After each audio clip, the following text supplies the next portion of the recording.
So good morning, everybody. Today we have the wonderful Johann here with us, and she's an Intrabiz member. She's going to be talking to us about sleep and why it's important in our business. So do you get enough sleep, and is your business running effectively because you're not getting enough sleep? So thank you very much for being with us today, Johann. Good morning, Claire. And listen, thanks a million for inviting me along, because I love talking about sleep. I love really highlighting the importance of sleep, because you know something, so many people are not aware of the amount of things, benefits that sleep can give to a person. You know, we go out and we exercise and we eat healthy, and they're all great and they all are necessary, and they are necessary for a good night of sleep as well. But you know what, so many people don't consider sleep because, well, we're not really actively doing anything. We're just going to bed and we're going to sleep. And therefore, how can we get results from that? So normally when we do something like, you know, prepare a nice meal or go out and exercise or move, some people don't like the word exercise, then we expect results when we're doing something. But it's not the same mentality or way of thinking when we're sleeping. But I'm here to tell you today, really, I want to create an awareness of how important sleep is. It's absolutely vital. We can die without sleep. Literally, we can die without sleep. Scientists don't know why. There has been experiments done over the years. 12 days has been the longest anyone can go. It's the Guinness World Book of Records have actually not allowed for this to take place anymore because it is dangerous, because you can die. So I think the last one was in around in the 50s or 60s. The last one was done, and it was 12 days. So it is extreme. So today I am going to talk about, in particular, the immune system. Because so many people right now, the immune system, it's really important that we keep a strong, healthy immune system. So many people are afraid. There's a lot of fear, there's a lot of worry, a lot of people are dying, all this sort of thing. So I'm going to talk about the immune system, because this is the single best thing that you can do, get a good night's sleep, to help to boost your immune system. So I'm going to share my screen. I just have a short slideshow. Where is it now? This one here.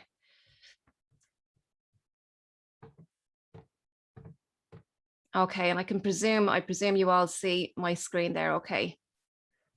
Yes, we can see it, Johann. Thank you. Great.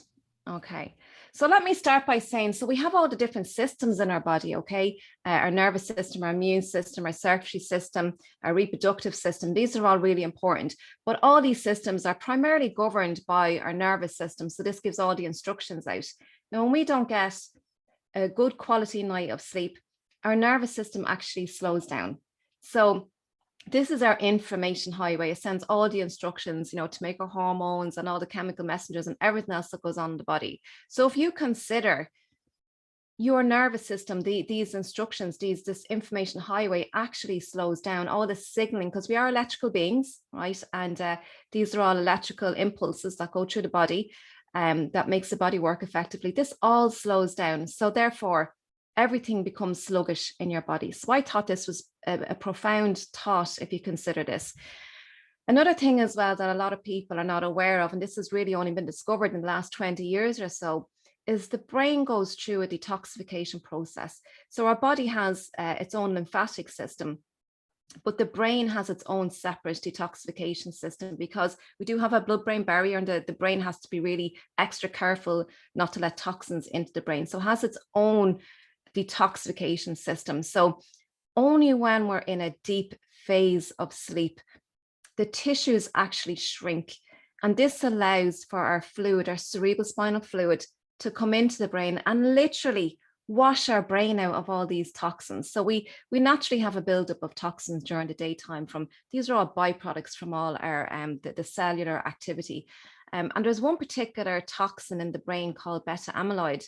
And this has been shown in patients with Alzheimer's, clusters of this beta amyloid in the brains of patients with Alzheimer's. So therefore, sleep has a significant contribution to the development of Alzheimer's. Now, there's lots of other things as well. Sleep is not the only thing. There's lots of other things as well. But it has been shown in this particular study in 2012 that people who complain of daytime sleepiness, or who are using a lot of medication, increasing their medication, they were much likely to develop Alzheimer's within 2 years. Now, don't be mistaken, it can take a long time for Alzheimer's to develop, up to 10 years. So it could be developing in people's brains, not even realize, with no symptoms, not even realizing it. So we really do need to look after our health, and sleep is a fantastic way to clear all these toxins out of the brain. In the UK at the moment, this is according to the alzheimers.org.uk, 850,000 people with dementia, and this is rising dramatically. It's projected to rise by 1.6 by 2040. So that's quite significant. Like, it's just incredible, these numbers and how fast that this is increasing. So really, I just want to emphasize and really impress upon you that sleep is a fantastic way. It's probably one of the best way. It's free. It costs nothing to get a good night of sleep. A lot of people deliberately deprive themselves of sleep with all the lockdowns and restrictions and people been out of work. So many people are staying up late. They're not getting up at the normal times because they don't have to go into work. They're working from home. So everyone's routines is out of whack. And this is causing a massive significance in our ability to sleep properly, because we're out of the sync with this natural rhythms of the earth and of our body, this circadian rhythm. It's really important that we are aligned to this circadian rhythm. So that's what's happening. So many people have gone out of routine, and this is a big contributing factor to people not sleeping well. And as I say, when people understand this, they will prioritize their sleep. They will value sleep. People are not valuing it at the moment. People are saying things like, I'll catch up on my sleep at the weekend, or I'll sleep when I'm dead. And we really need to be careful what we're saying to our brain, because our brain believes everything that we tell it. So we've got to be mindful of the words that we're choosing and what we're saying and how we relate to sleep. So really treat sleep like your best friend. Treat sleep that it's a value. And we talk about values, and we need to know what our values are, what's important to us, and it's different for everybody. But make sleep one of your top priorities, because it can really do so much for your health and your well-being on all levels: physical, mental, your emotional, your relationships. Imagine getting up in the morning and your spouse, and you haven't slept well, and you throw a comment at them, a sarcastic comment, and your buttons can be so easily triggered, pressing your buttons. So all of this can be impacted with a bad night of sleep. So in particular, the immune system is what I'm talking about here. And this is a study, Matthew Walker, you may have heard of him. He wrote the book, Why We Sleep. Now, he has done a lot of studies, and he has said that with one night of bad sleep of 4 to 5 hours, this is just one night, your immune cells, your T cells, these are your natural killer cells, they can be comprised by up to 70%. Now, obviously, this depends on the state of your immune system, or if you have any underlying conditions, but it's between 50 and 70% of your T killer cells that are not produced, that are comprised as a result of a bad night of sleep. Now, what's significant about your T cells is they can kill viruses. Now, viruses are very sneaky. They can actually get right inside the cell, and they can hide. They're very good at hiding. So these T killer cells literally destroy the cell where the virus is in. I'm not going to go too much more into it, but this is really, really significant. And these T cells are only made in this deep phase of sleep at nighttime. So this is where the quality sleep is, where all the healing and repairing is done. That's really, really, really important. Dr. Michael Bruce, I follow him. He's a sleep doctor in America, and he says that poor sleep, this is the number one factor that will determine whether you will get sick if you have had a bad night of sleep. So you may find, if you're not sleeping well for on and off or whatever, you may find that if you do contract a common cold, you may find it a very long time to get rid of it. And it may be because you're not resting and not sleeping well. And this is one of the reasons why if you go to your doctor will always say, go home and get plenty of rest. And that's why your body deliberately makes you tired so that you can rest and recover. So that's really, really important as well. There's a lot of autoimmune diseases as well that has been highlighted in association with lack of sleep as well. And we know there's over 100 different types of autoimmune disease. This is rampant at the moment. So sleep is very, very significant in this case as well. Now, I just want to bring your attention to melatonin in particular, because many people know melatonin is our sleep hormone. So this is crucial. This is the darkness hormone. So melatonin is released when we have complete darkness. So again, melatonin is really important, that you're in sync with your circadian rhythm, this daytime and nighttime. But melatonin not only helps us to get asleep and keeps us asleep during the night, it is a massive antioxidant.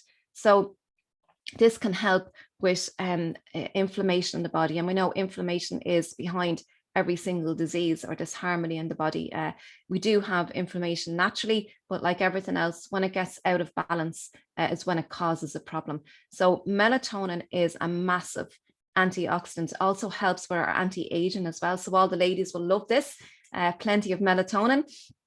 Keep those wrinkles away, okay? Because we do know that good sleep, continuous good sleep, does add to our longevity and prevents this anti-aging. Now, we do age, but we want to age gracefully, okay? We don't want to age overnight type of thing. Donald's coming in. I'll just let him in, will I, Claire? Yeah, great. So this is really, really significant, and that we are aware of this melatonin. Now, as we do age, a lot of our hormones do decrease. But there's a lot that we can do to slow down this decrease of certain hormones and everything else, because our body does deteriorate, but it can deteriorate on a slower level, a much slower pace. It's the same when it comes to menopause as well. That's a big area too. Melatonin has been shown to have neuroprotection as well, so really protecting our brain cells, and it has been shown as an anti-cancer agent as well.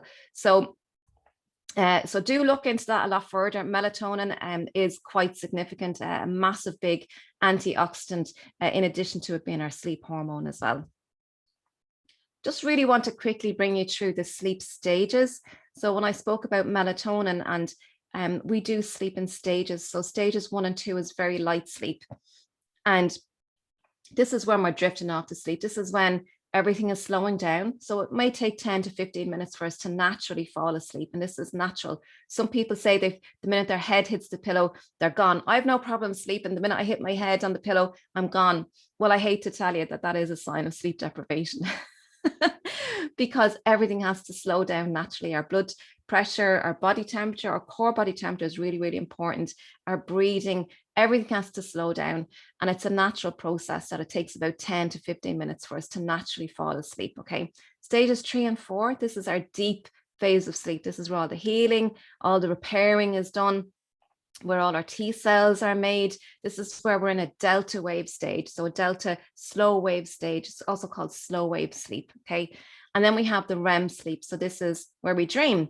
This is called the rapid eye movement. So where our eyes can move, all the rest of our body is paralyzed on purpose so that we don't act out our dreams. So this is why we have this paralyzed effect in the REM stage of sleep only. So that's just a quick overview of the different stages of sleep. This would typically last for about 90 minutes. We may have about 5 of those on average for the whole night. Most of our healing repairing is done in the first half of the night, and most of our dream sleep is done in the second half of the night. Most people find now, after with the pandemic, most people are saying they're having a lot more dreams lately. And what that is because a lot more people are not waking up with the alarm clock. They're not having to be woken up early. They're actually getting to sleep longer. So they're actually getting to complete their REM cycle. So most people, when they're using the alarm, they have to get up for work. They've been woken up maybe in the middle of a REM sleep. They haven't quite finished. So now people are waking up naturally. They're getting to finish their REM sleep. They're sleeping longer, so they're having more time for REM sleep. And this is one of the reasons why. Now, stress, we know stress is a massive factor when it comes to not being able to sleep well. It really does affect our sleep. And I'm sure Sue has talked quite a lot about stress and the whole stress response system. So just a real quick overview. So we have our fight or flight or freeze. Now, thousands of years ago, when we lived in caves and the tiger came along to eat us, we'd go into a state of stress, okay?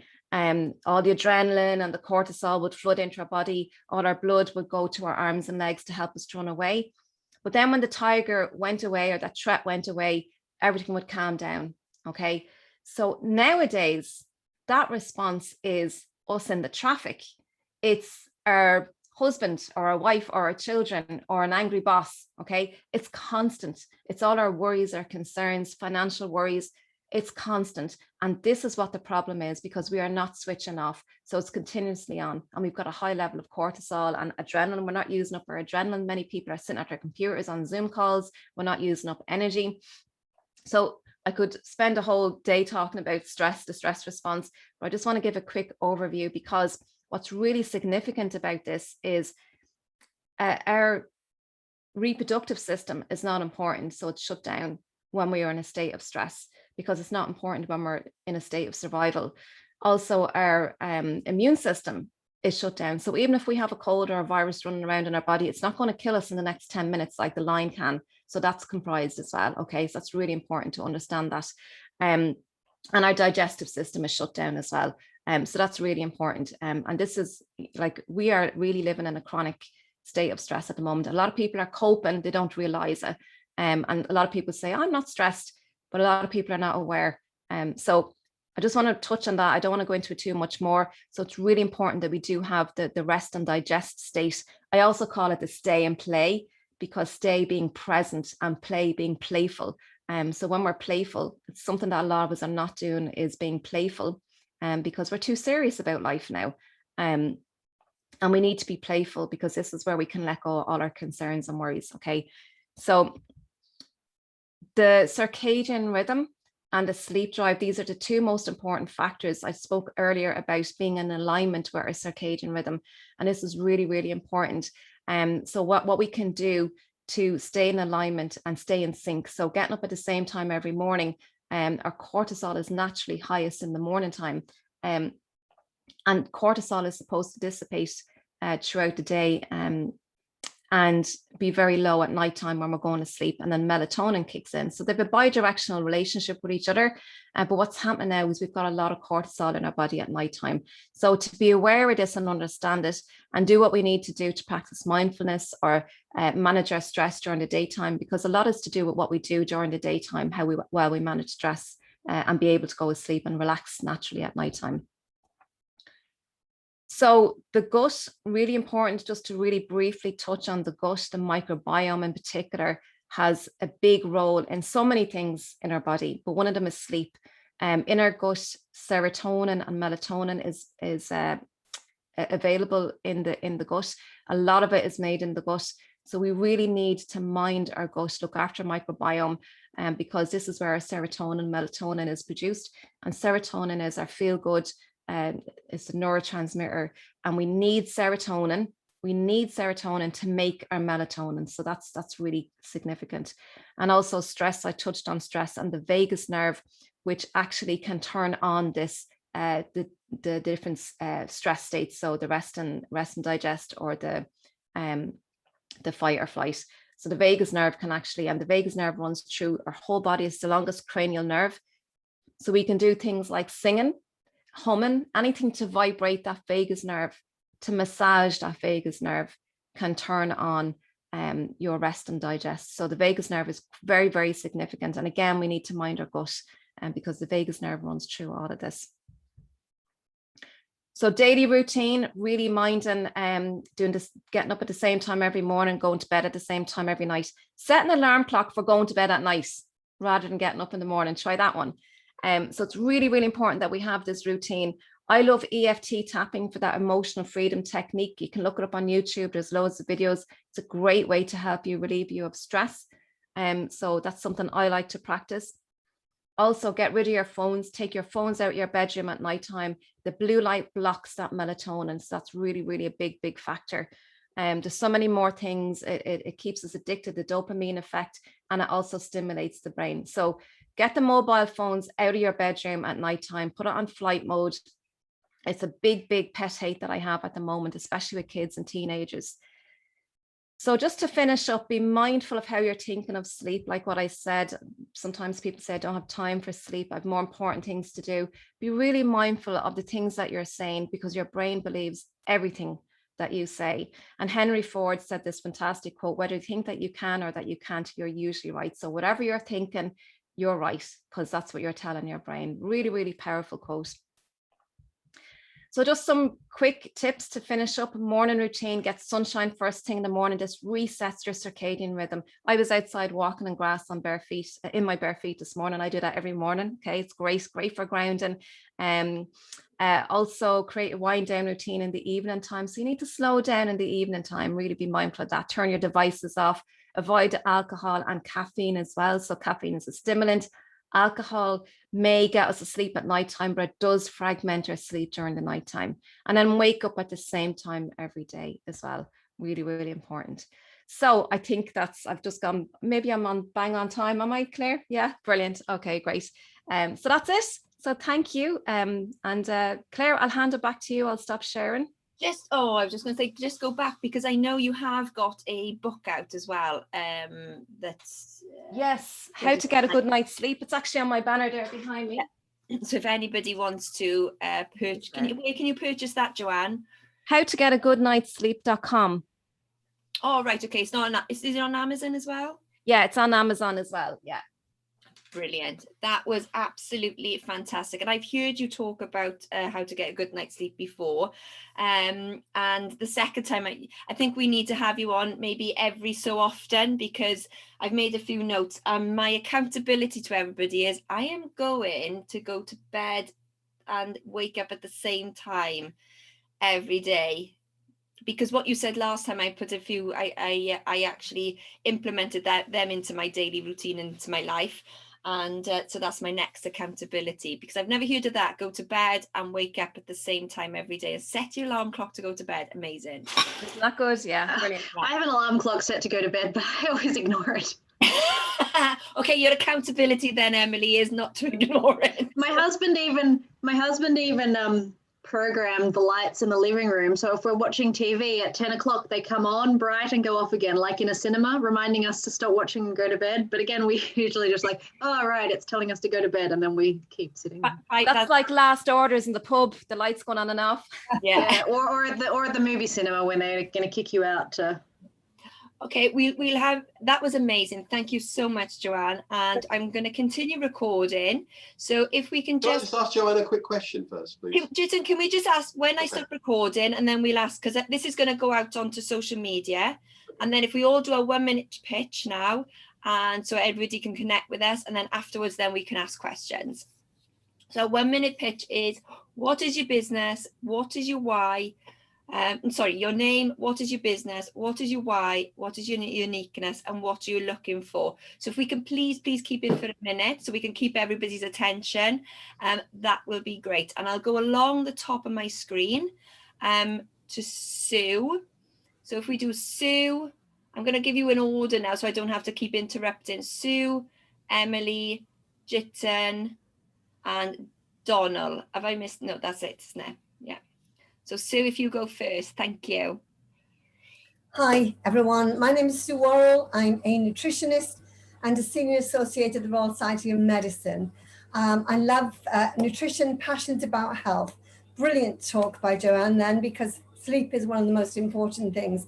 The most important thing is put the right thing in your mouth. We know that is the base, but everything else has to work. Everything else has to work, and sleep is important. So that's what I'm all about, is getting people aware. We have something called the Health Hub Academy, where we have got everything about health and wellness, and it's a free library. So please come and join us. Go to thehealthhubacademy.com, and you can join our free library and find out about all our courses, like the latest one, which is called Walk the Weight Off Mind and Body, and is just about to go viral.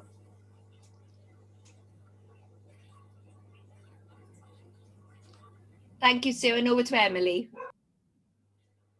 Hey, hi, everybody. My name is Emily Carter. I am a future of work strategist and experience architect. So what that means is that I look at the way that businesses work with their systems, where they're planning to go with their growth, their brand, and so forth, and how they can get there. And I have a big focus right now on remote work. My why is that we should live in a society in the future where none of the systems that we have designed around us, be that the systems of how we work, the way that we're educated and so forth, cause psychological harm to people based on bad design. So in a lot of cases, we live in inherited systems, or we work within inherited systems. For example, many of the ways that we work now were developed during the first industrial revolution over 200 years ago. And as you can imagine, technology and society has changed quite a lot since then. But the way we do things hasn't necessarily, because people just continue doing things the way we've always done it. And that doesn't necessarily make sense. So my mission is to help small and medium organizations break those down into their component parts and rebuild them in a way that actually makes sense for them, their customers, and their people, and the technology that's available to us now, so that they can continue to be competitive and grow in a way that makes sense going forwards into the future, particularly now following the pandemic, when people are implementing remote working procedures and those kinds of things. And in a lot of the case, discussion has been around, well, where are we going to sit with our computers, and not so much how do we actually need to change the way we do things in order to make this actually work, because it's not simply a logistical question. My uniqueness is that I have experience from, or insight, I should say, into more than 20 different industries. So I've seen a lot of patterns into how people do things across different spaces. I've conducted over 200 face-to-face interviews with workers from different organizations and industries into how they interact with their businesses and the cultures. Quickly then, Okay, what are you done? looking for, Emily? Okay, sorry, that's about enough. So I'll leave it there. Great, thank you. And over to Jitan. Hi, everybody. My name's Jitin Chavda. I'm a financial advisor based in Sweden. And what I've been doing is I've been helping for nearly 30 years now, people in the UK and internationally on how they can manage their money in the most efficient way possible. A lot of people go to different countries and have money in the bank, but they don't really have a clue what they're doing. They should have some form of game plan on what they're trying to achieve, and just making sure you're on the track to achieve what you're trying to achieve. A lot of people say, I want to retire at the age of 60. Well, what have you done about it? I've got money in a pension. Okay, when was the last time you reviewed it? People don't do things like that. My job is to teach people and educate people on what they should be doing actually with their money. The way I go about doing this, I sit down with individuals and find out as much information as I can about where they currently are, where they want to get to, and I try to work out a game plan for them and how they can go about achieving that. The uniqueness in what I actually do is I'm more interested in the person themselves. It's not just a matter of getting a client on board. It's looking at the individual. Can I work with that person? Do I have a relationship with that person? I can provide the best product for you, but if we don't get on, it's never going to work. And that's the key for me. What I'm actually looking for is people that just need help in finance. That's basically what I do. Thank you. Brilliant. Thank you so much, Jitan. And over to Donald. Yes, I would describe myself as a health and wisdom advocate, health from a broad natural perspective. And for a long time, I've seen 4 of the major pillars of health as being relaxation, sleep, food and fluids, you might say, and movement. My strongest point is the big picture, an all-inclusive approach to health, everything and anything that is health enhancing. Health is more than the absence of disease. It's about a vitality, a vibrancy, a joy in living. And health is so connected with being happy. In fact, it's very difficult to be happy without a reasonable level of health and vitality. Thank you. Brilliant. Thank you so much, Donald, and thank you for coming. He wanted to surprise you, Joanne. My name is Clarice, and I am the franchise director of Introbiz Sweden. And I love Introbiz Sweden, and I love connecting people and businesses to help them be successful and grow. We are unique because we are a family environment, and we love to encourage everybody who wants to grow and help other people in our community to encourage one another. We are looking in our group, we are looking for more businesses in Sweden so that we can grow our community, so we can help one another. So thank you everybody for listening today. And if you're following this on YouTube, please like, subscribe and share, as they all say, and ring the notification bell.